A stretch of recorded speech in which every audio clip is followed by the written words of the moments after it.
ज्योतिर्मठाचे शंकराचार्य स्वामी अविमुक्तेश्वरानंद यांनी आज मातोश्री निवासस्थानी उद्धव ठाकरे आणि त्यांच्या कुटुंबियांची भेट घेतली आहे। माजी मुख्यमंत्री उद्धव ठाकरे यांच्यासह ठाकरे कुटुंबियांनी त्यांचं स्वागत केलं। यावेळी रश्मी ठाकरे, उद्धव ठाकरे यांनी शंकराचार्यांच्या पादुकांचं पूजनही केलं। या भेटीनंतर पत्रकारांशी संवाद साधताना शंकराचार्यांनी उद्धव ठाकरे यांचं कौतुक केलंय। आम्ही सगळे सनातन धर्म पाळणारे लोक आहोत, पाप पुण्य मानणारे लोक आहोत।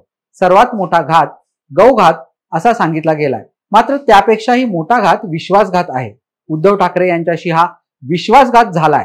हिंदू धर्मात विश्वासघात हे पाप आहे। विश्वासघात करणारा हिंदू असू शकत नाही, विश्वासघात सहन करणारा हाही हिंदू असू शकत नाही, असं ते म्हणाले। उद्धव ठाकरे यांच्याशी झालेल्या विश्वासघातामुळे आमचंही मन दुःखी झालं असून लोकांच्या मनातही हे दुःख आहे। कालच निवडणुकीत ते सिद्धही झालंय।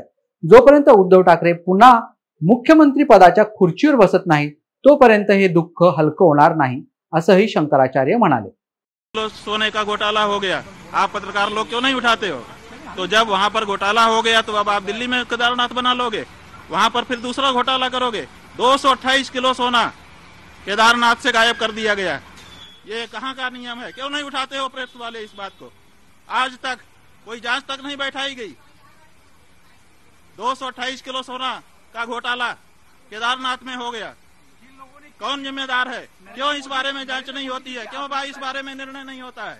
और अब आप कहेंगे हम दिल्ली में ही केदारनाथ बना लेंगे, ये नहीं हो सकता।